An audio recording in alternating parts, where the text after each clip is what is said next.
Busam ID, cepat terpercaya. Assalamualaikum warahmatullahi wabarakatuh. Selamat sore dan salam sejahtera untuk kita semua. Om Swastiastu, Namo Buddhaya, salam kebajikan. Senang sekali saya Triwahyuni, Ketua Jurnalis Perempuan Indonesia, kembali bisa membawakan kegiatan Kominfo Provinsi Kalimantan Timur. Dan yang lebih spesial lagi pada sore hari ini, kita telah kehadiran tamu undangan, di mana saat ini wajah-wajah baru mewarnai Komisi Penyiaran Indonesia Provinsi Kalimantan Timur yang pada 5 April kemarin baru terbentuk. Tapi sebelum kita mengenal lebih jauh dan berbincang secara mendalam kepada komisioner-komisioner yang baru ini, kita sapa dulu. Di sini telah hadir Bapak Haji Muhammad Faisal, Kepala Dinas Kominfo Provinsi Kalimantan Timur. Selamat sore Pak Faisal. Apa kabar? Masih lancar puasanya? Alhamdulillah, kelihatannya agak lemes-lemes gimana gitu. Dan rekan saya juga di sini yang memang kegiatan ini sebenarnya roadshow ya, dari kegiatan gerakan anti hoax jurnalis Kaltim. Di sini kita sapa Pak Charles Siahaan. Saya biasa panggil beliau Bang Charles ya. Apa kabar Bang Charles? Baik, terima kasih. Selamat siang juga. Alhamdulillah sehat. Oke, dan baiklah, saatnya kita menyapa. Di sini ada beberapa sebenarnya memang sahabat-sahabat lama saya yang mendominasi wajah baru KPID ini. Dan untuk afdolnya di sini mungkin akan saya serahkan. Ini ngomong-ngomong, KPID provinsi sudah pemilihan ketua baru kemarin. Nah, ini karena siapa yang terpilih ketuanya? Pak Irwan. Oke, Mas Irwan ya. Nah, ini karena sudah ada ketua KPID, jadi lebih afdolnya untuk pengenalan dan sekaligus penyampaian bidang-bidang apa, tupoksinya, siapa melakukan apa, begitu ya. Ini akan saya serahkan kepada Pak Irwan. Silakan Pak Irwan dikenalkan anggota-anggotanya. Ya, Assalamualaikum warahmatullahi wabarakatuh. Terima kasih Mbak Tri, Pak Kadis, ada senior jurnalis Bang Ucok, Bang Charles. Alhamdulillah pada pagi hari ini saya ditemani dengan kawan-kawan komisioner yang baru terpilih dan incumbent. Saya sudah 2 periode Mbak, dan Pak Indro juga, ada Mbak Ajinopita, ada Dedi Pratama. Kemarin kita baru pelantikan yang selalu disupport oleh Kadis Kominfo. Kemudian kita pleno dan alhamdulillah tercetuslah ketua, wakil ketua dan beberapa bidang-bidang. Bidang-bidang ini juga tidak berubah dari tahun-tahun yang lalu sampai sekarang.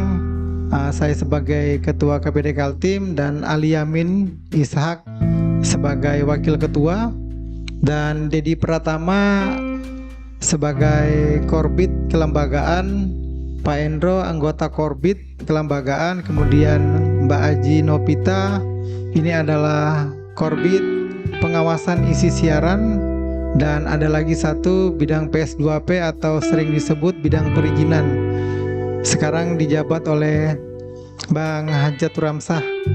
Kemudian anggotanya adalah Ali Yamin sebagai ex officio dan merangkap ketua dan wakil ketua merangkap anggota. Mungkin itu saja Bang perkenalan dari kita, nanti kita diskusi lebih lanjut. Terima kasih. Baik, terima kasih Mas Irwan. Saya panggil Mas saja ya, atau Dinda karena lebih muda dari saya.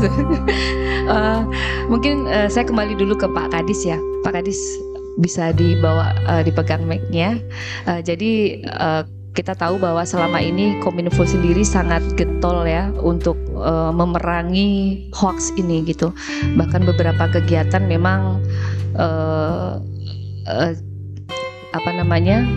seperti kita sekarang kan ini beberapa kali kita lakukan gitu. termasuk kemarin yang belum lama ini kita laksanakan adalah memerangi hoax di kalangan pelajar gitu ya, sama Pak Charles gitu. Nah mungkin lebih konkretnya lagi perlu diberi penjelasan ini Pak Kadis terkait kepada masyarakat ya, sebenarnya strategi apa sih yang dimiliki oleh Kominfo Provinsi Kalimantan Timur dalam memerangi hoax.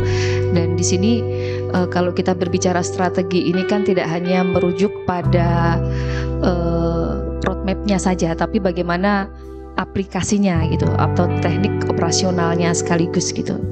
Silakan Pak Kadis.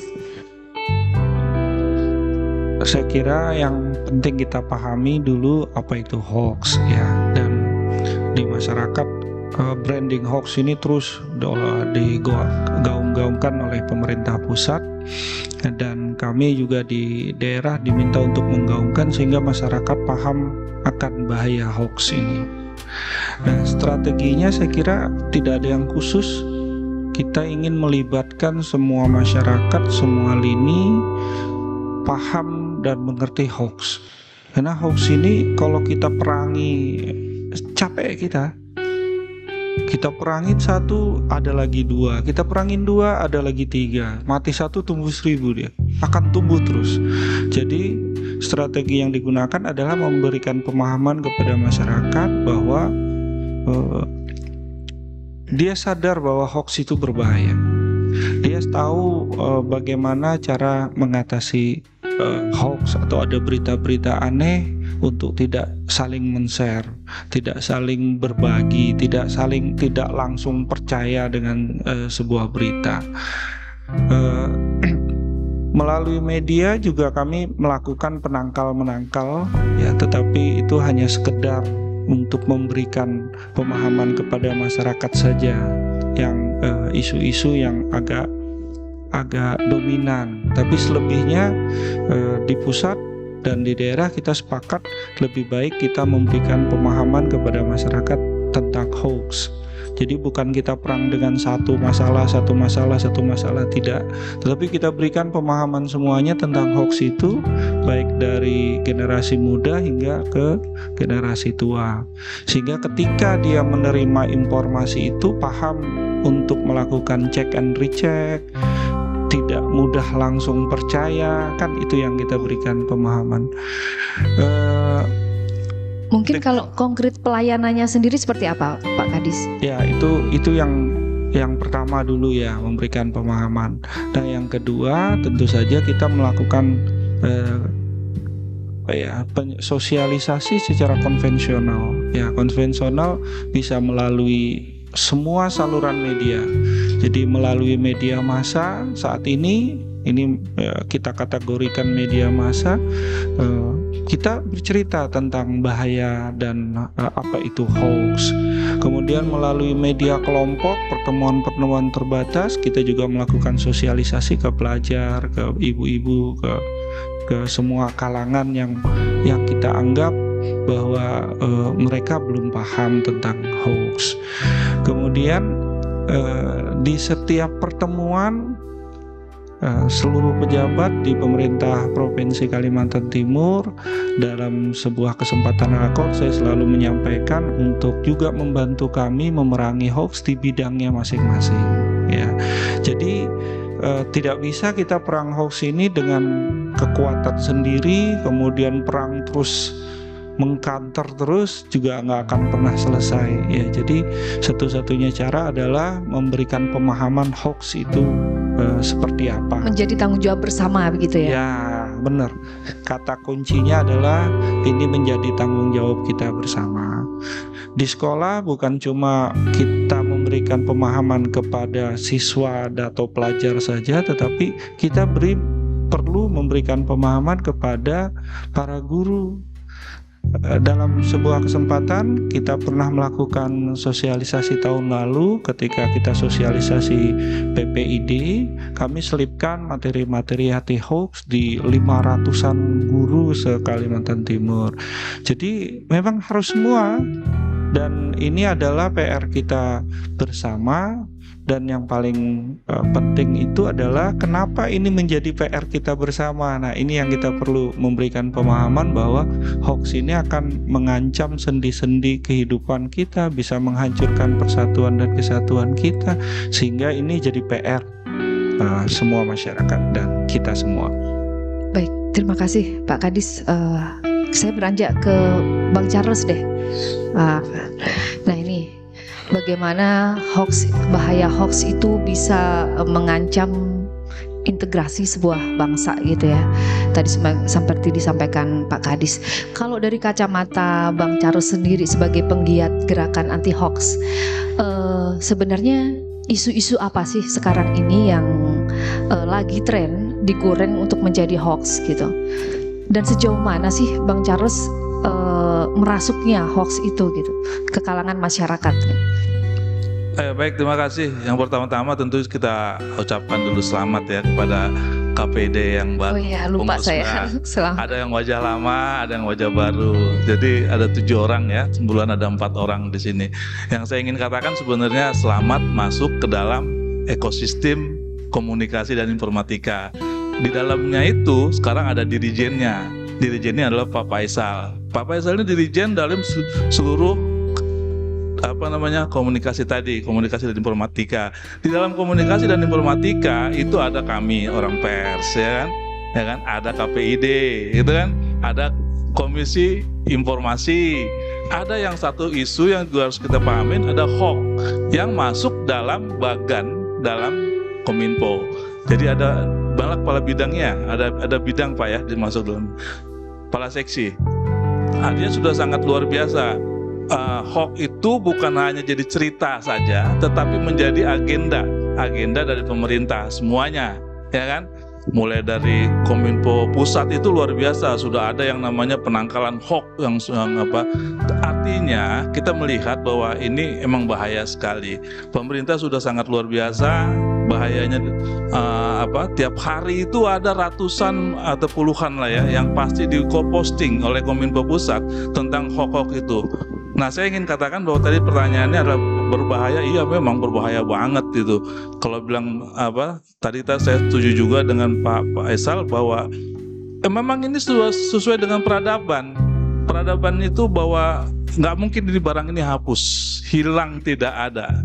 Tidak mungkin namanya hoax itu tidak diproduksi sama orang.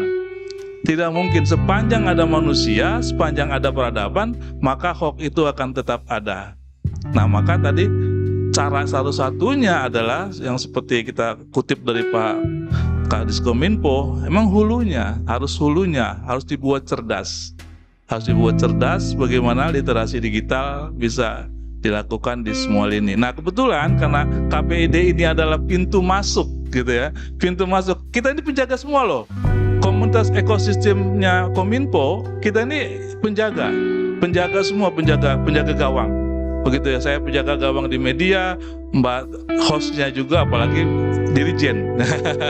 Ini Pak Kadis ini dirijen, ya pemain dirijen ya, ayo main iramanya kan gitu ya.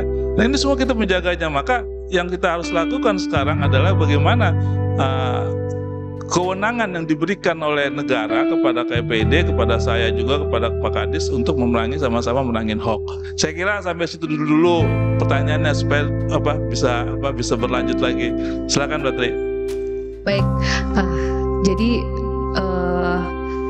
kita tahu bahwa tugas KPID gitu ya tadi diantaranya pengawasan ya, yang pengawasan dari lembaga-lembaga penyiaran. Nah, ini Mas Irwan bisa diceritakan sedikit bagaimana sih pengalaman KPID sebelumnya gitu ya terhadap lembaga-lembaga penyiaran, ketaatan, kepatuhan mereka, atau bahkan sudah ada yang sebenarnya ditindak gitu akibat melanggar aturan gitu, dengan misalnya tidak hanya masalah berita hoax ya, tapi termasuk aturan-aturan yang lain lah yang menyangkut SOP penyiaran gitu.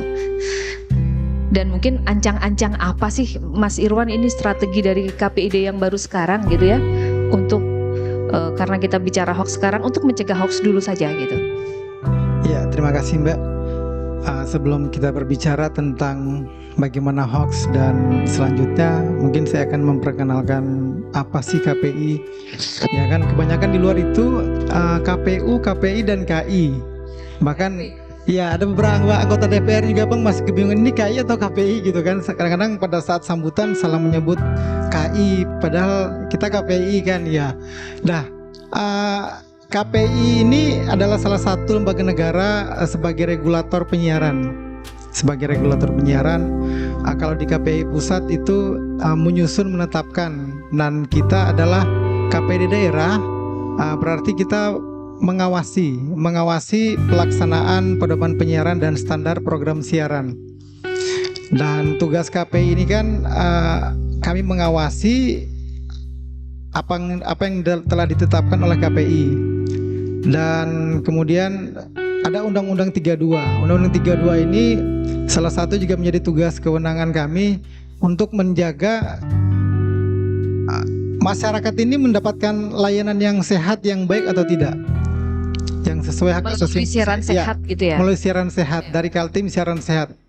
Kemudian kita juga bekerja sama dengan pemerintah dengan hal apapun itu, entah itu infrastruktur, kemudian program-program tentang pengawasan konten siaran, kita juga bisa bekerja sama itu. Kemudian banyak orang yang bilang bahwa KPI ini adalah lembaga sensor, bukan. KPI ini bekerja setelah konten ini disiarkan dan ditayangkan di televisi. Jadi ada lembaga sensor, kemudian lembaga sensor ada lembaga-lembaga yang bluring juga. Dan perbedaannya, di mana sih letak perbedaan? Ada platform yang baru, OTT atau media penyiaran digital, Facebook, YouTube, Netflix. Nanti arahnya ke sana, Kebanyakan memang ada beberapa YouTuber dan orang-orang yang apa sih KPI itu kebanyakan tugasnya enggak, kita harus jujur mengelola negara ini. Kita harus jujur bahwa media ini adalah jendela dunia. Banyak korban-korban penipuan, pembunuhan gara-gara menonton televisi, anak-anak, tayangan-tayangan yang tidak sehat. Satu pasal saja di P3SPS itu ada namanya pasal kekerasan. Pada saat kami mengisi acara di Dinas Pendidikan, ada yang bertanya, "Pak, itu adik saya menirukan seperti film kartun ini, meninju, menendang, kemudian, dan ini kan berbahaya sekali, menghancurkan berkali-kali hidup lagi gitu ya." Bunuh. Pada saat di TV One kemarin ada salah satu lembaga penyiaran, kalau Smackdown itu sudah tradisi, memang banyak korban, dan ada perempuan membunuh. Ditanya motivasinya apa segala macam, dia jawab dia menonton film, salah satu film horor, kemudian membunuh, dan itu dipraktekkan oleh si perempuan ini. Akhirnya ini kan berbahaya sekali. Ada hal-hal yang di luar dugaan, yang tabu. Makanya saya bilang dengan seluruh lembaga penyiaran, tolonglah masyarakat Kalimantan Timur ini diberikan siaran-siaran yang baik. Jangan sampai kita ini sudah banyak pemberitaan di media online apa segala macam. Ini juga banyak media-media baru yang menyebarkan hoax, dan kita harap juga lembaga penyiaran televisi dan radio sebagai media penyeimbang. Nah, mungkin kembali ke Pak Faisal ya. Pak Faisal, sejauh mana selama ini sinergitas antara Kominfo sendiri dengan KPID sepanjang perjalanan sejarah KPID ada di Kalimantan Timur ini mungkin? Atau mungkin gini, maksud saya, apakah sudah ada tindakan-tindakan dari Kominfo yang sampai ke pemblokiran gitu ya, kepada sebuah media atau baik itu media online atau penyiaran gitu kan, atas tindakan-tindakan yang memang melanggar aturan gitu? Saya kira itu ranahnya KPID ya. Nah, itu ranahnya KPID. Jadi laporan di KPID memonitor siaran-siaran. Tadi udah disampaikan ya, antara sensor sama KPID. Kalau sensor itu belum tayang, kalau sudah tayang di media itu tugasnya KPID memonitor. Ketika ada yang salah, KPID menegur. Sanksi salah lagi tegur ya, sampai 3 kali ya. Oh, sampai 7 kali. Nah, ini bisa ditanya. Setelah itu bisa penutupan dan lain sebagainya. Tetapi tebusan tetap disampaikan kepada Kominfo. Maksud saya banyak nggak gitu? Atau secara kuantitas ada ya? Detailnya nanti bisa ke KPID. Oke. Detailnya setiap laporan masuk ke saya, ada radio, ada televisi, selalu ada. Baik, jadi konten itu mereka monitor setiap saat selama jam siar ya, dan dimonitor selama jam siar khusus untuk wilayah Kalimantan Timur ya. Ketika pusat ya di pusat. Jadi KPI ini termasuk juga KPID adalah lembaga independen. Jadi kami hanya sinergi program saja, tetapi hal-hal pengawasan mereka sama sekali independen.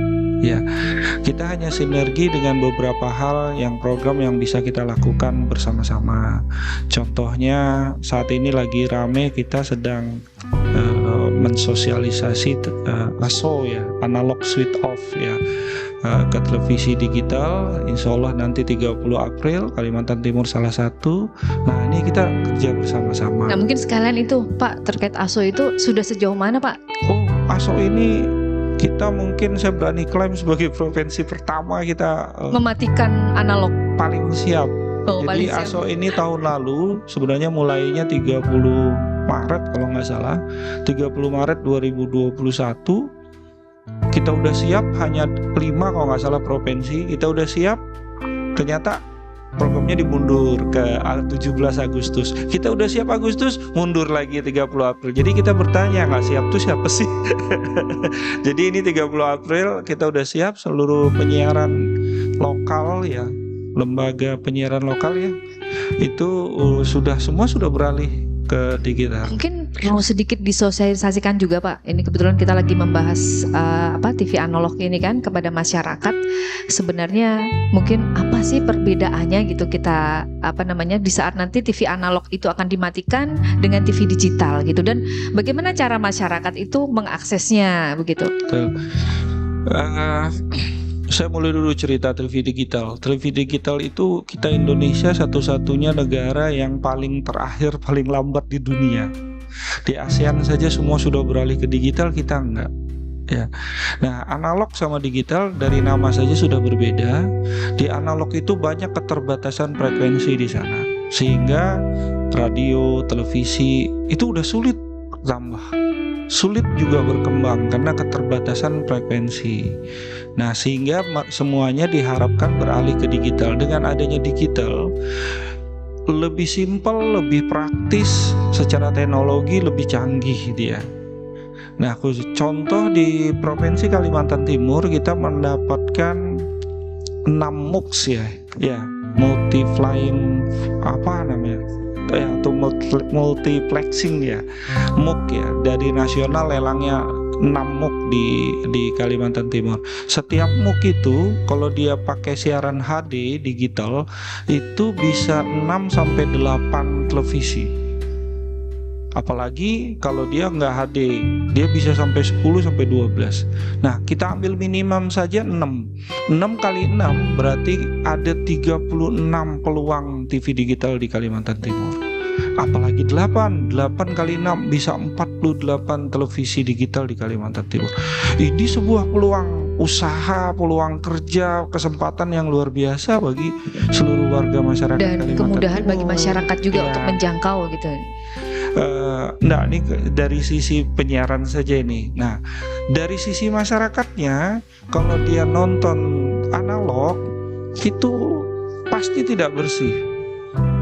Semutnya banyak, semut merah, semut hitamnya banyak. Nah, ketika digital sama sekali tidak ada itu. Jernih gambarnya, bersih suaranya, canggih ya. Cuma memang permasalahannya adalah ketika teknologinya sudah digital, penerimaan di masyarakat juga harus menggunakan televisi digital. Nah, tetapi saya yakin Provinsi Kalimantan Timur masyarakat kita udah digital semua. Sedikit TV analog yang pakai tabung yang gede-gede itu ya, walaupun ada mungkin sangat-sangat sedikit sekali. Nah, televisi itu pun masih bisa digunakan, tetapi memakai alat yang disebut dengan set-top box STB ya. Jadi frekuensi digital yang ada di udara diterjemahkan oleh STB jadi analog, bisalah diterima di televisi analog. Tetapi itu saya yakin masih sedikit sekali. Problemnya hanya di situ. Nah, masyarakat bisa menikmatin dengan bagus sekali. Saya sudah setahun ini menikmati televisi digital, nggak pernah lagi pakai yang kabel berbayar, tidak pernah lagi pakai yang lain-lain, semua sudah pakai TV digital, nonton Olimpiade, nonton All England, wah bersih dan enak Berarti sekali. ini apa namanya, para pengusaha TV analog itu ya harus siap-siap ini ya. Saya kira sudah tidak ada lagi pilihannya. Saya masih pakai soalnya di rumah. Ya, penyiaran televisi langganan gitu. Penyiaran televisi analog pilihannya hanya dua. Kalau dia tidak mau bermigrasi, dia tutup, tidak bersiaran, dan itu sedikit sekali. Saat ini udah di wilayahnya Provinsi Kalimantan Timur ini dibagi 6 wilayah yang sudah ada itu Kaltim 1, Kutai Kertanegara, Samarinda, dan Bontang. Nah, di Samarinda sendiri saat ini dengan beli antena saja naikkan, tidak usah tinggi-tinggi, cari-cari channelnya udah dapat 27 channel. Balikpapan udah bisa 25. Nah, Kaltim 2 itu Balikpapan dan PPU. Jadi 2 wilayah ini yang bisa sudah menikmatin televisi digital. Televisi lokal di Bontang juga udah naik PKT, di Samarinda STV udah, di Balikpapan BTV udah, ya. Lokalnya ya, siapa lagi ya? Satu lagi yang lain, yang nasional televisi TVRI udah malah punya 4 channel yang bersih sekali ya. Jadi saya sarankan masyarakat mari beralih ke digital, karena kalau bertahan di analog tidak bisa lagi menikmatin.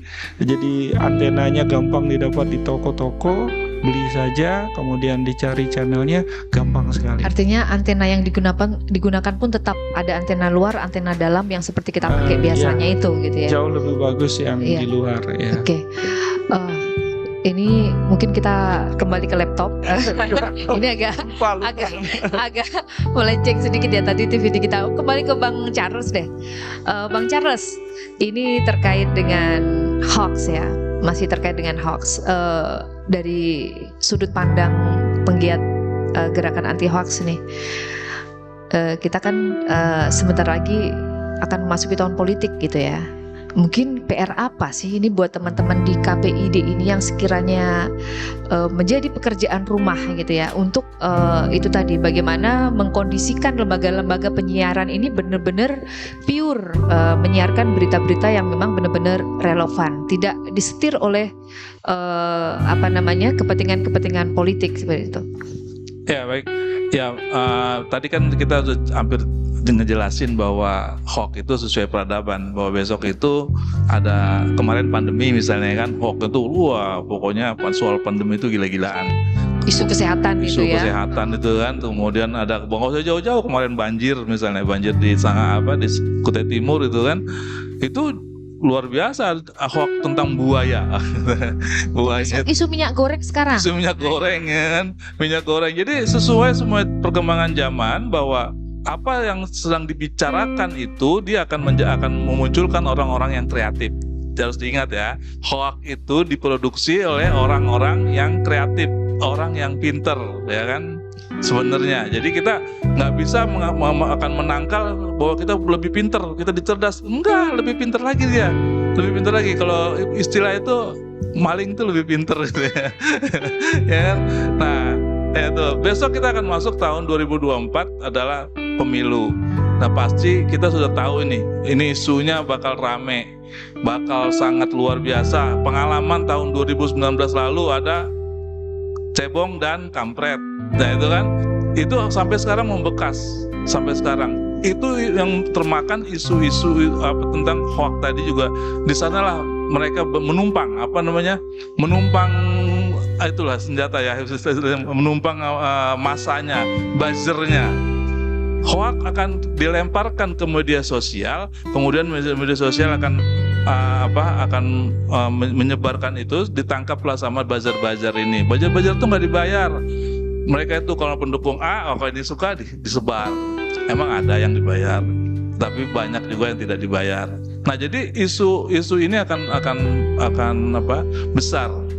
Kita setuju waktu kemarin dengan talkshow dengan Pak Kominfo bahwa memang tahun ini tema kita harus sudah mulai bicara tentang pemilu, hoax menuju pemilu. Nah, itu kalau ditanyakan apa yang akan dilakukan KPID, karena tadi saya sudah jelasin bahwa KPID adalah ekosistem kita. Mereka punya rumahnya itu tolong dijaga gitu kan. Jaga anak rumah, siapa sih rumah dia? Ada TV, ada radio. Ya, itu konten-kontennya gimana? Ada si pengusahanya, ya kan? Ada peraturannya. Kan ini semua. Nah, tanya langsung aja sama mereka. Mungkin bisa langsung dilempar deh. Ya. Mungkin Oke, mau gantian yang menjawab ya di sini, atau Mas Devta mau menjawab? Nah. Bukan, ini saya langsung membutuhkan jawaban dari teman-teman di KPID. Oh ya, senior. Oke. Termasuk mungkin sekalian ini selain masalah isu politik ya, hoax politik tadi juga bagaimana sih KPID ini perannya selama ini dalam peningkatan kapasitas SDM khususnya yang ada di lembaga-lembaga penyiaran. Karena dengan SDM yang terupgrade atau SDM yang memang memadahi, insya Allah mereka akan bisa membedakan ya berita-berita atau mencari sumber-sumber berita yang memang layak untuk disiarkan gitu. Jangan sampai nanti misalnya ada info dari media sosial terus diberitakan gitu. Kadang-kadang seperti itu. Nah, ini silakan Pak. Baik, terima kasih Mbak Yuni, Pak Kadis Kominfo yang cakep. Ada orang yang terhormat, Pak Bang Charles Sihaan, Bang Ucok yang saya hormati. Beliau kenal saya sejak dulu, sejak awal sebagai penggiat hoax ya. Saya penasaran ingin menjawab pertanyaan Mbak Yuni yang belum terjawab, bahwa KPID itu bekerja. Tadi ditanyakan ada berapa sih yang sudah mendapat teguran, yang sudah mendapat sanksi, belum terjawab. Kami bekerja Mbak Yuni, jadi pada tahun 2020 itu paling banyak ada 38 lembaga penyiaran yang kita panggil, yang sudah kita beri sanksi tapi masih berupa teguran. Karena ini ada 7 tahapan sampai penutupan pemberian izin itu ya, sampai penutupan usaha ada 7 tahapan. Jadi kami sudah memberikan teguran. Pada tahun 2020 itu paling banyak ada 38 lembaga penyiaran, baik di Kota Samarinda ataupun di Balikpapan. Kemudian pada tahun 2021 itu agak menurun, ada 6 kalau tidak salah lembaga penyiaran. Dulu ketuanya Pak Irwan, ketua pengawasan isi siaran. Iya, jadi beliau ini yang memanggili yang anak buah beliau yang paling banyak yang bekerja memonitor, mengawasi lembaga-lembaga penyiaran yang ada di Kalimantan Timur. Kemudian tadi pertanyaan tentang pengembangan kapasitas SDM. Pengembangan bagaimana kapasitas. Menjaga Baik, ya. SDM di dunia penyiaran ini? Kami punya program setiap tahun namanya literasi media. Jadi kami selalu memberikan atau mensosialisasikan tentang SOP dari namanya PKPI ya, P3SPS kepada mahasiswa, kepada masyarakat insan penyiaran di Kalimantan Timur, yang itu selalu kita selenggarakan. Kemudian kita pun juga setiap tahun punya program namanya monitoring evaluasi ke lembaga-lembaga penyiaran yang ada di Kalimantan Timur untuk juga memberikan sosialisasi tentang P3SPS. P3SPS itu adalah program pedoman perilaku itu ya, perilaku penyiaran itu ya, dan standar program siaran. Kemudian kaitan kami dengan Diskominfo, kami dulu selain jadi rumpunnya Diskominfo di bidang penyiaran seperti dikatakan Pak Charles, kami dulu pernah menjadi UPTD-nya, unit pelaksana teknis dari Diskominfo. Tapi ada peraturan pemerintah yang mengharuskan bahwa penyiaran itu adalah urusan pusat, jadi kami dilepas lagi dengan Diskominfo. Makanya kami sekarang jadi lembaga yang independen. Kemudian kaitan dengan hoax programnya atau yang diketuai oleh Bang Charles Siahaan, lembaga penyiaran umumnya itu lebih terprogram, Mbak. Yang banyak hoax itu kan di media sosial ya. Jadi lembaga penyiaran ini sebelum disiarkan, mungkin Mbak juga dari lembaga penyiaran, Mbak Yuni. Jadi mungkin harus bertahap melalui filter-filter. Jadi tapi kami mengawasi, dan yang saya kira yang menjadi komitmen kami dengan Bang Charles, mungkin kita bisa sinergi dalam hal iklan layanan masyarakat untuk menangkal hoax tersebut. Jadi Pak Charles mungkin bikin program atau bikin video atau bikin radio spot, jingle. Nah, nanti kita menyalurkan untuk disiarkan di lembaga-lembaga penyiaran. Kalau untuk hoax, saya kira lembaga penyiaran lebih terfilter, ya kan Mbak ya. Yang banyak itu kan di media sosial. Saya kira itu sementara jawaban saya, atau mungkin masih ada pertanyaan nanti akan dilanjutkan sama Mas Dedi. Dan ini yang baru karena saya juga incumbent sama Pak Irwansyah. Ya. Jadi ditambahkan ada yang saya ingin nambahin tadi, saya sepakat ya. Memang hoax ini lebih banyak di media sosial, di media penyiaran, di televisi ya, kita sebutnya di komunikasi itu media elektronik ya. Di televisi dan radio itu lebih tersaring ya, baik KPID yang selalu memberikan sosialisasi kepada pemilik usaha maupun insan penyiar atau insan wartawan yang berada di dalam melalui IJTI ya, melalui PWI dan lain sebagaimana, tingkat kompetensinya kan semakin ditingkatkan.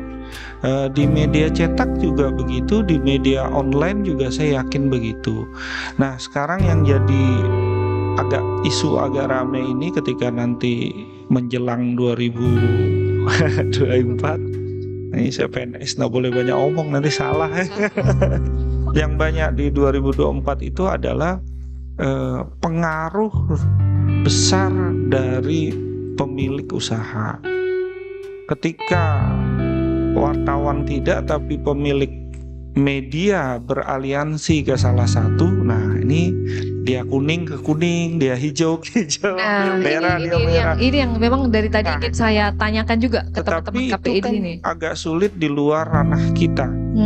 Ya, kita agak sulit di luar ranah kita. Nah, ini yang nanti agak ramai. Kemudian mereka membentuk lagi sebuah konglomerasi, yang cetak, yang televisi, punya lagi apa ya Pak? Kalau di daerah apa namanya, lembaga penyiaran yang kayak Metro TV misalnya, di sini juga Metro, lembaga penyiar apa? SSJ ya. Nah, itu dia kan akhirnya berkonglomerasi, jajaring ya.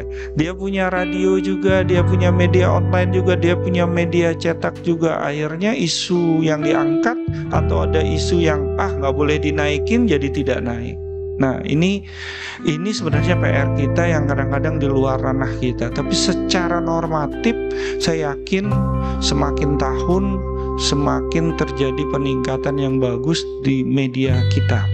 Ya, saya pengalaman di Humas 2013-2014 saya sudah menggeluti di Humas pemerintahan. Pergerakan kompetensi wartawan dan penyiar itu semakin bagus. Ya, semakin kurang wartawan yang aneh-aneh, penyiar atau jurnalis yang aneh-aneh itu semakin berkurang. Mereka berlomba-lomba meningkatkan kompetensi. Kemudian organisasi juga semakin kuat ya. Artinya dia memahami fungsi dan tugasnya. Lembaga-lembaga penyiaran juga saya yakin semakin jauh, semakin tingkat. Mereka sudah bicara kompetensi dan profesionalisme. Nah, cuma bagaimana dengan pemilik? Ketika intervensi itu masuk, nah itu yang kita agak sulit nanti bicaranya ya. Tetapi secara umum di Provinsi Kalimantan Timur saya bangga, termasuk kawan-kawan media ini saya ucapkan terima kasih. 2021 kemarin yang kita terima di 2021 indeks kemerdekaan pers di Provinsi Kalimantan Timur itu kita ranking 3 nasional. Kemudian indeks literasi digital baru diumumkan kemarin, kita ranking 3 nasional. Kemudian indeks keterbukaan informasi publik dari 8 sekarang ranking 7 2021, ada peningkatan. Dan yang terakhir saya yakin ada korelasi antara semuanya. Indeks demokrasi di Provinsi Kaltim, ID namanya, Indeks Demokrasi Indonesia, itu kita juga ranking 3. Jadi kalau saya lapor Pak Gubernur, kayaknya ya pertama tepat. Mitra. Pertama tepat, tapi beliau selalu guyon. Kayaknya spesialis nomor 3. Ya artinya kondusif, kita masih kondusif. Justru yang saya khawatirkan, seperti juga saya yakin semua bisa melihat lah, di pusat itu udah terlihat. Ketika pemilik usaha, pemilik konglomerasi media ini dia beraliansi ke salah satu partai politik, nah suasananya udah beda tuh. Saya rasa saya nggak perlu nyebut ya, sebagian kawan-kawan pasti tahu sudah. Nah mudah-mudahan itu tidak juga ikut sampai ke daerah. Saya yakin Bang Charles punya satu media online, satu media cetak.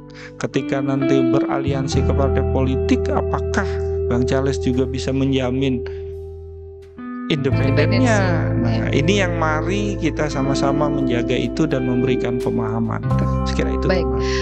Nah ini teman-teman di KPID, biasanya kan kalau dalam momen tahapan pemilu itu ada tahapan kampanye gitu ya, dimana di sana ada batasan-batasan kapan waktunya, terus porsinya. Nah ini selama ini dalam melewati masa-masa itu bagaimana KPID sendiri gitu? Artinya di saat sudah ada pagar melalui PKPU misalnya, bahwa kampanye ini hanya boleh dilaksanakan di jadwalnya udah disusun gitu kan. Nah, tapi ternyata dalam realisasinya seperti apa? Implementasinya seperti apa gitu? Apakah sudah sesuai dengan rule-nya atau terjadi problem di situ gitu? Iya. KPI sudah mengatur tentang bagaimana mengawasi pada saat pemilu dilaksanakan. Jadi kita sebagai penyelenggara pemilu, kita sebagai supporting partner KPU dan Bawaslu. Nah, kalau KPU ada PKPU, Bawaslu ada Perbawaslu, KPI ada PKPI. Nah, nanti sama halnya pada saat tayangan di televisi iklan kampanye. Nah, nanti ada perbedaan nih antara bagaimana sih KPI itu mengawasi gitu. Nah, KPI mengawasi pada saat tayang di televisi. Nanti kita akan koordinasi dengan KPU. Apakah jam tayangnya dan kontennya sesuai? Tidak ada. Tetapi kalau kata-kata kita kembali ke substansi pengawasan, kalau ada kata-kata kasar, menghina, nah itu tidak lagi melewati Bawaslu dan KPU. Kita tidak lagi, kita langsung menegur dan memberikan sanksi. Tetapi kalau ada kata-kata yang terpleset atau jam tayang atau melebihi kuota yang diberikan oleh Bawaslu dan KPU, nah ini akan kita koordinasi dengan Bawaslu dan KPU. Dan itu kuantitas pelanggaran seperti itu memang sering terjadi atau tidak pernah? Kemarin ada Mbak, kemarin ya? ada, cuma terlambat kan pada saat ada pelanggaran. Mungkin kita tidak menyalahkan Bawaslu dan KPU ya, cuma terlambat koordinasinya, tetapi sudah diselesaikan dengan Bawaslu dan KPU kemarin.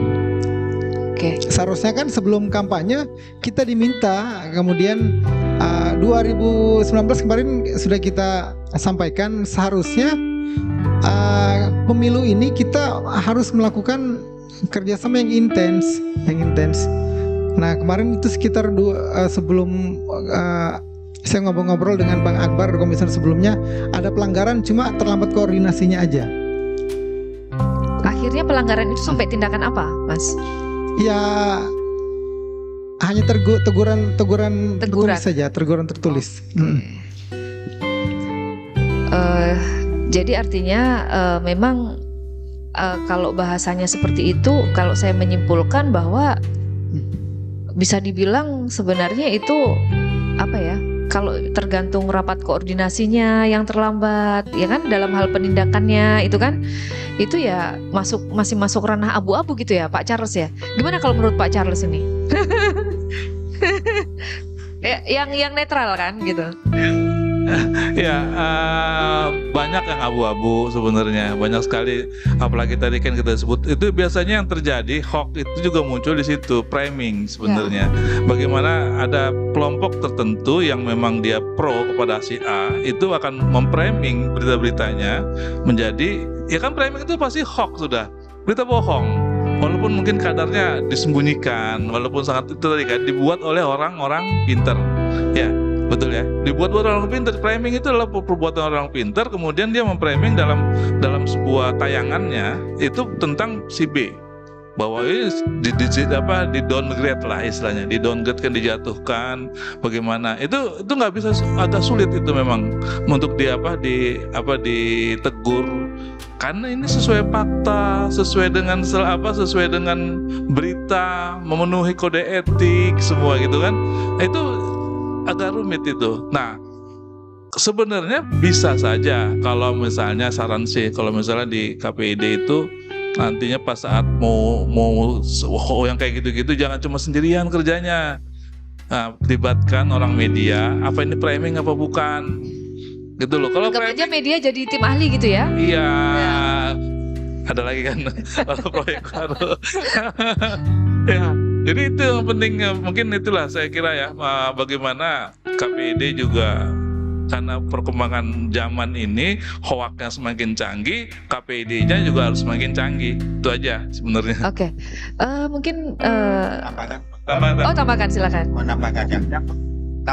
Iya dong. Harus semua bersuara dong. Pengen dengar suaranya. Baik, terima kasih Mbak Yuni. Saya Dedi Pratama di KPID periode kali ini sebagai koordinator kelembagaan. Jadi koordinator kelembagaan tugasnya barangkali nanti bersinergi dengan Bang Charles bagaimana kita penguatan di SDM-nya. Yang paling menarik adalah ketika menjelang pemilu nanti, ini masih ada sekitar 1 tahun ke depan, bagaimana kita penguatan di internal dan eksternal. Di internal ini adalah penguatan kelembagaan. Nah, bagaimana kelembagaan di KPID ini bisa khususnya untuk tadi memantau siaran kampanye. Nah, siaran kampanye ini kan tentunya kita juga atur. Misalnya karena ini ranahnya di KPU, maka selayaknya kita juga harus mendengarkan atau mendapatkan undangan dari Komisi Penyiaran Umum terkait kapan jadwal dari tahapan kampanye tersebut. Partai politik juga tidak boleh semerta-merta ketika belum masuk tahapan kampanye, dia juga tidak boleh berkampanye secara publik dan dia juga tidak boleh berkampanye secara menggunakan lembaga penyiaran. Ketika lembaga penyiaran khususnya KPID ini kuat, maka kita juga harus penguatan di sisi eksternalnya, itu sumber daya manusianya. Nah, ini yang patut kita sampaikan Mbak Yuni, bahwa lembaga penyiaran di Kalimantan Timur itu berjumlah 114 lembaga penyiaran. 114 yang TV radio 114 dan sementara pengawasannya hanya berada di ibu kota yaitu Samarinda. Hanya berjumlah sekitar 23 pengawasan isi siaran. Ini yang menjangkau pengawasan se-Kalimantan Timur. Nah, tadi kita yang pertama adalah penguatan kelembagaan, kemudian yang kedua adalah partisipasi masyarakat dalam pencerdasan. Nah, kita memang berharap teman-teman di jurnalis anti hoax, Bang Charles, kemudian di kelembagaan internal KPID khususnya bidang kelembagaan, bagaimana penguatan SDM ini dalam formulasinya yaitu pembentukan forum literasi dan pemerhati media. Jadi masyarakat ini juga kita akan berikan suguhan yang sama disampaikan oleh Pak Irwan, Pak Hendro. Penguatan literasinya kita sampaikan P3SPS-nya, bagaimana sih tahapan-tahapannya khususnya di media lembaga penyiaran. Ini kan berbeda ya ranahnya lembaga penyiaran dan media cetak dan online, karena media cetak dan online ini diawasi oleh PWI dan itu sudah punya pakem sendiri, karena memang tadi yang paling besar mendistribusikan berita hoax yang pertama adalah lembaga online, kedua website yang tidak terverifikasi Dewan Pers sebagai media, ini yang paling banyak. Dan kecenderungan masyarakat ketika mendapatkan informasi seperti ini, dia akan meng-cross check melalui siaran swasta televisi ataupun dia mendengarkan radio. Jadi televisi ini adalah berita pembanding untuk mendapatkan sisi kebenaran dari berita tersebut. Nah, kembali lagi dalam konteks kampanye tadi adalah penguatan bagaimana peran kelembagaan kita kuat, kemudian partisipasi masyarakat kita juga tercerdaskan. Kita tidak menginginkan bahwa pemilu yang dahulu ini terulang kembali, pembelahan antara si A dan si B dan si dan C, dan ini masih terasa sampai sekarang, khususnya yang berada di ibu kota. Kalau kita kan sepanjang sampai dengan saat ini Bang Charles, kita hanya mendapatkan serpihan-serpihan saja ya, dan serpihan ini ya meskipun kecil namun berimplikasi juga sangat panjang bagi kita, berpengaruhnya sangat bahkan ada yang dendam ya, dendamnya itu sampai di bawah. Bahkan di grup itu kalau sudah tidak suka dengan A, C, B, dia lebih baik keluar dari grup. Itu kan padahal persahabatan di grup kan gara-gara beda pilihan harus keluar di grup. Nah, makanya termasuk proporsional pemberitaan Mbak Yuni. Misalnya yang pertama nantinya siapa yang boleh mendapatkan siaran penyiaran, itu tentunya lembaga penyiaran yang memiliki izin. Kemudian yang kedua, lembaga penyiaran swasta televisi. Nah, ini juga harus proporsional. Jangan sampai misalnya ketika ada debat kandidat, Mbak Yuni kalah debatnya dengan saya, dan saya terus-menerus menyiarkan debat itu untuk memprovokasi, memframing itu. Nah, ini makanya nanti kita harus fokus ke sana. Memang kata Bang Charles, kita harus melibatkan teman-teman khususnya jurnalis untuk melihat ini framing apa tidak, karena selama ini kan banyak nggak seperti itu, tidak proporsional. Ketika sudah kalah, setiap waktu disiarkan terus di lembaga penyiaran yang memang dimiliki oleh salah satu pasangan tadi, yang ketika kita pemilik media kemudian terlibat di partai politik, ini independensi kita sangat dipertanyakan seperti yang disampaikan Pak Faisal. Saya kira itu tambahnya. Terima kasih Mas Depta. Mungkin satu lagi nih, ini nggak afdol saya ada komisioner perempuan ya. Nah, ini kalau kita berbicara perempuan, saya ingin tanya deh Mbak Aji, ada nggak program dari KPID ini yang memang fokus pada program-program untuk kepentingan perempuan gitu? Kita sedikit belok ke affirmative action sedikit ya. Iya, terima kasih Mbak Yuni. Iya. Tapi saya mau nambah. Benar. Betul. Nah, kita bicara itu dulu. Nah, ini PR juga saya pikir. Jadi gini Pak ya. Tadi saya mau menambahkan sedikit apa yang disampaikan oleh Mas Depta soal itu tadi terjawab sebenarnya. Jadi saya pikir sebenarnya ada satu benang merah yang kita bisa tarik, bahwa kalau kita bicara soal literasi media, teman-teman bicara soal literasi digital sebenarnya tidak ada sekat, tapi masih ada benang merahnya. Karena misalnya begini, kalau KPID itu kan punya program Pak, setahu saya bicara soal siaran baik. Nah, kalau kita bicara soal siaran baik, maka kita harus mengedukasi masyarakat tentang apa sih sebenarnya yang boleh dan tidak boleh dalam siaran. Konten seperti apa? Misalnya kita ngajarkan nggak boleh ada konten kekerasan, tidak boleh ada konten mistik, tidak boleh ada konten horor. Jam berapa sih misalnya anak-anak boleh nonton atau tidak? Nah, saya pikir kalau kita bicara dari hulu ke hilir gimana cara kita memerangi hoax gitu ya, itu nggak bisa kita matikan satu tumbuh seribu, kata Pak Kadis tadi. Itu sama dengan kita bicara soal siaran. Jadi saya pikir nanti nyambung ke teman-teman bahwa kelihatannya kita harus meningkatkan lagi yang namanya pengawasan eksternal, karena kebetulan saya juga di pengawasan eksternal gitu. Jadi harapan saya ke depan bahwa ketika kita bicara siaran baik, sebenarnya kita punya salah satu pintu tadi, kita menyambungkan dan menyampaikan kepada masyarakat bahwa jadikanlah media-media mainstream gitu, lembaga penyiaran yang ada, karena kita juga selalu memantau dengan adanya staf pemantau. Jadikanlah media mainstream ini sebagai salah satu rujukan informasi, sumber informasi terpercaya, karena mereka sudah mulai proses jurnalistik tadi yang cukup ketat. Saya pikir itu satu. Yang kedua, kita memberikan juga rambu-rambu dan informasi edukasi ke masyarakat ya. Mudah-mudahan juga tadi Pak Ketua udah kode saya, kita mau bikin katanya KPID Go to School. Nah, karena selain juga misalnya perempuan tadi yang dibilang oleh Mbak Yuni, nanti saya bahas sedikit juga.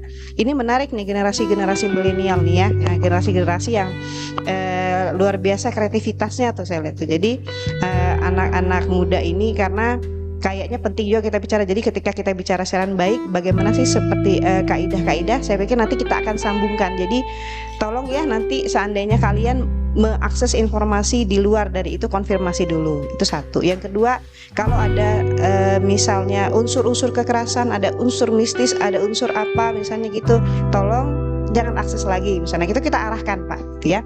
Jadi kita berharap bahwa mereka bisa memfilter. Nah, persoalan tadi yang disampaikan oleh Mbak Yuni, bagaimana dengan perempuan dan anak, saya pikir di tahun 2021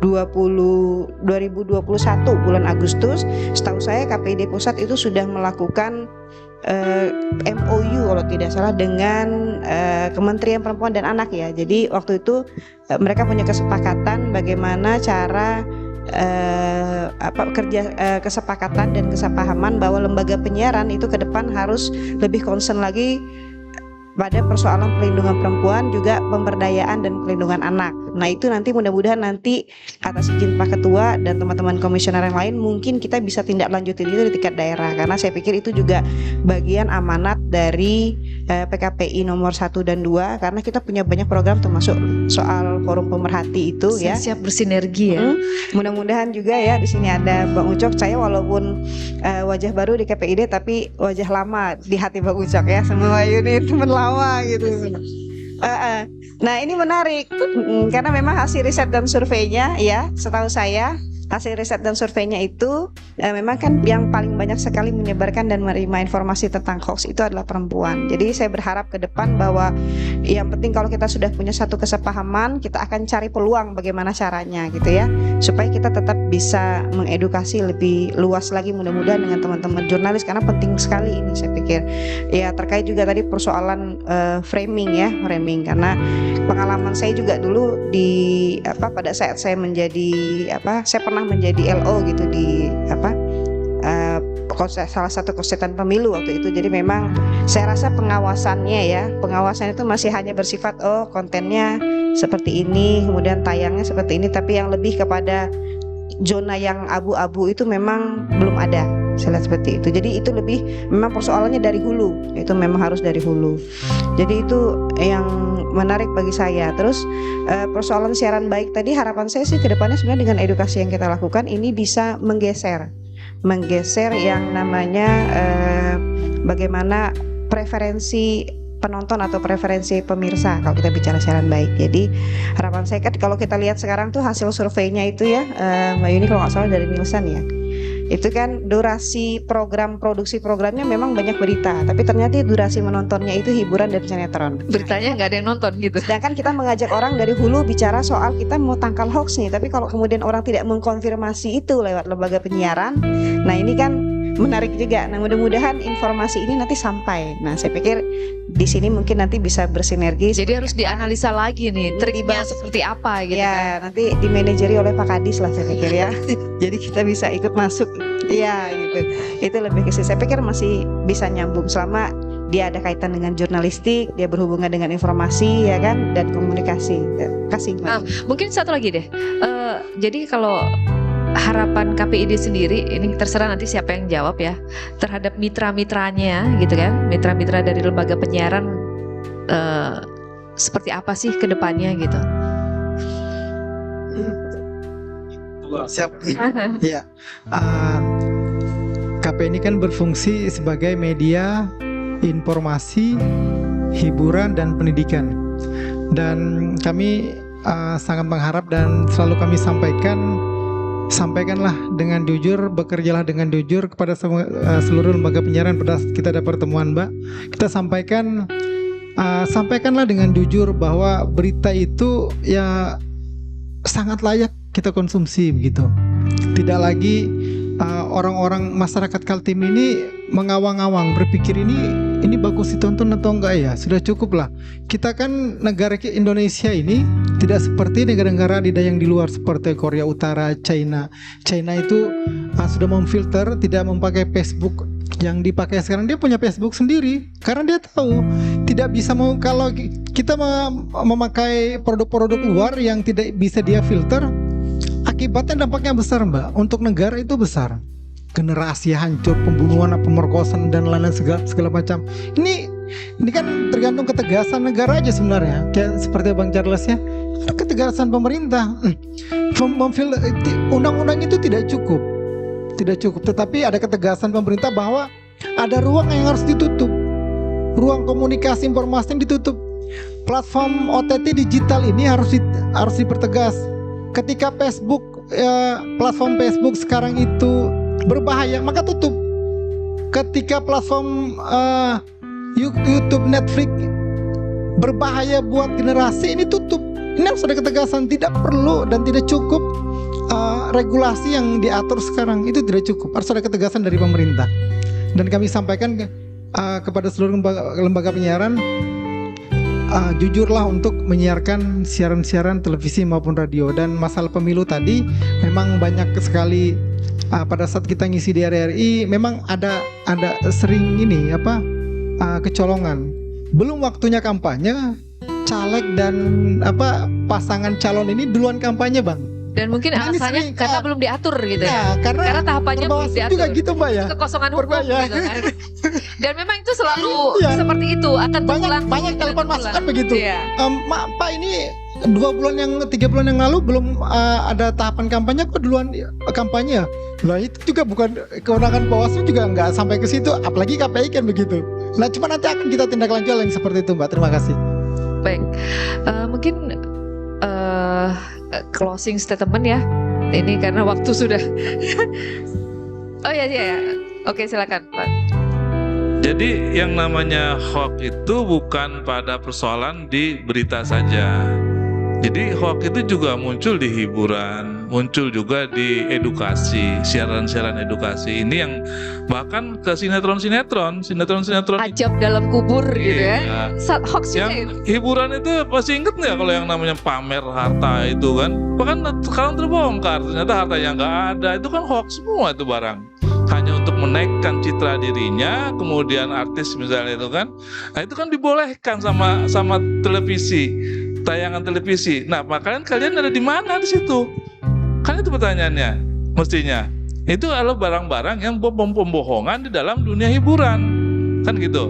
Ya memang kita Kaltim sih kita ngomongnya ya itu nasional, tapi sebenarnya kan itu juga sama. Ketika informasi itu sampai ke saya orang Samarinda, orang Bengkuring, maka saya adalah warga negara Indonesia yang boleh memprotes itu. Protes saya harus disampaikan kepada lewat KPID, kan itu. Jadi emang sangat luas hoax itu. Jadi jangan dikira hanya berita-berita saja. Nah, emang betul berita yang paling menurut survei itu emang adalah media sosial gitu kan, betul. Terus ada website yang terverifikasi, betul. Televisi sangat sedikit, enggak juga. Sekarang sudah naik. Tapi mungkin yang di YouTube, ya kan, siaran video yang di YouTube itu sudah tinggi. Jadi hoax yang dibuat oleh YouTube, misalnya siaran di YouTube itu tinggi sekali. Jangan sampai ini masuk juga ke televisi siaran. Contohnya, nggak usah yang kemarin ini, barusan besok tanggal 11 April akan terjadi demo besar-besaran menurunkan Jokowi. Gambar siapa itu yang disiarkan? Yang di media sosial. Mahasiswa demo, saat ini harus saatnya turun di jalan. Tidak ada di siaran televisi. Ada waktu dulu, waktu tahun 2000 yang lalu. Ini video-video lama dihadirkan bahwa sekarang ini tidak ada siaran, kan kayak gitu, memframing seolah-olah itu barang baru kemarin, ya kan, terjadi demo mahasiswa yang emang kemarin ada di Bogor. Tapi yang banyak beredar tidak, itu yang lama-lama sekali. Hoax politik ya. Iya, bayangin sekali itu kan hoax yang sangat luar biasa. Sekalian Bang, tipsnya untuk masyarakat ya, agar bisa menghadapi hoax atau membedakan berita ini informasi benar atau tidak gitu. Ya emang kalau mau jujur kita harus bersusah payah. Nah itu yang agak sulit. Mau bersusah payah mencari kebenarannya, membuang waktu lagi. Akhirnya kita menerima itu yang paling sulit. Ya mungkin yang mau mencari itu yang mungkin lebih banyak waktunya lah ya. Misalnya katakanlah terima video ini, mencari dia sumber-sumbernya. Sumber betul nggak ini hoax apa tidak, gitu kan? Itu kan butuh waktu. Sebenarnya banyak cara, banyak ada lah. Paling gampang itu ya misalnya demo mahasiswa UI, ya kan, misalnya cari di Google, misalnya kan demo masa UI, lihat fotonya sama nggak? Oh, ternyata tahun 2004 gitu kan. Oh, bukan sekarang. Sebenarnya bisa sebenarnya, tapi mau bersusah payah apa tidak? Nah, itu dia persoalannya. Ya kalau kita mau kalau mau bersusah payah pasti ketemu sebenarnya. Ya, intinya arus informasi yang begitu melimpah ini memang kalau tidak dikelola dengan benar bisa meruntuhkan sebuah negara. Mungkin seperti itu ininya ya. Dan Bukan mungkin sebuah negara, betul sudah itu. Iya, untuk closing statement Pak Kadis, sekali lagi Pak Kadis, closingnya aja sebelum kita akhiri acara kita ini. Closing ini bisa lama juga ya kan. Akhirnya nggak tutup nanti acara. Ya, kita udah simpang siur banyak, lari ke banyak masalah. Sebenarnya kan kalau saya sih melihatnya bahwa paling penting itu sharing sebelum share. Jadi nggak perlulah kita men-share sebuah informasi yang kita meragukan. Memang susah diajak masyarakat itu untuk melakukan cek and recheck itu susah. Ya, jadi paling gampang ketika kita terima informasi ada keraguan ataupun kita yakini, udahlah cukup kita saja yang tahu. Mungkin itu sedikit bisa meredam arus hoax yang masuk bertubi-tubi ini. Apalagi kalau di grup-grup WA itu Pak ya. Udah cukup terima, udah. Kalau kita nggak yakin, coba carilah informasi di media-media yang media mainstream yang punya nama, yang sudah dikenal baik. Ketika terjadi perbedaan, udah nggak usah di-share, cukup simpan saja di hati. Ya paling gampang. Saya kira paling gampang itu. Kalau mau bersusah payah seperti bilang Bang Ucok tadi, ya bandingkanlah. Ketika terjadi perbedaan sudah stop saja. Tapi saya selalu bilang dengan kawan-kawan, cukup kita saja yang tahu, sudah selesai. Apalagi nanti mendekati tahun politik akan semakin banyak lagi hal-hal yang seperti itu. Framing. Yang kedua, hoax itu kalau dari sisi hukum, saya selalu cerita itu, hati-hati karena ada undang-undang ITE, dia bisa dipidana, ya Pak. Secara agama, kalau kita ikut sebar-sebar, pasti berdosa hukumnya. Nah, ketua pakai kopiah nih, pasti cukup hadisnya. Dari sisi agama dia berdosa. Dari sisi ekonomi, ya buang-buang pulsa. Ya, jadi secara ekonomi pun tidak menguntungkan. Setiap ada info kita share, buang-buang pulsa saja. Ya, jadi pahami saja tiga itu. Secara hukum bisa terpidana gara-gara undang-undang ITE sudah ada. Secara agama dia bisa berdosa. Secara ekonomi dia buang-buang duit, buang-buang pulsa. Udah cukup untuk diri kita sendiri. Atau kalaupun kita ingin share, seperti yang saya katakan di awal, saring dulu sebelum share. Itu yang paling gampang saya kira untuk sementara ini. Sambil kita terus saya sepakat tadi bilang Bang Ucok, memang di media hoax ini menyentuh semua lini. Di awal kan saya bilang tadi menyentuh semua lini. Dan yang menyebar hoax ini pasti orang-orang pintar. Dan hoax sudah menjadi sebuah industri. Jadi hati-hati, hoax ini sudah menjadi industri. Di dunia hiburan itu bukan sesuatu yang bukan sesuatu yang baru lagi, ya. Jadi kalau di politik framingnya memang ingin mendownkan, ya. Tapi kalau di dunia hiburan justru untuk mengupkan, ya. Saya aja sering ditawarin tuh kawan-kawan media infotainment, Pak, sekian puluh juta bisa naik di 8 kali beberapa infotainment. Nanti dijodohin sama ini Pak, atau diusiu kelahi sama ini Pak. Itu kan agenda setting yang framing untuk naik, tapi kan juga berbahaya. Ya, Saya kira itu. Baik, terima kasih. Sekali lagi terima kasih Bapak-bapak dan Mbak Aji ya. Mau saya panggil ibu-ibu, cuma satu ibunya, jadi Mbak Aji dah. Atas kehadirannya pada kesempatan hari ini, semoga acara ini bermanfaat. Saya akhiri, wabillahi taufiq wal hidayah. Wassalamualaikum warahmatullahi wabarakatuh.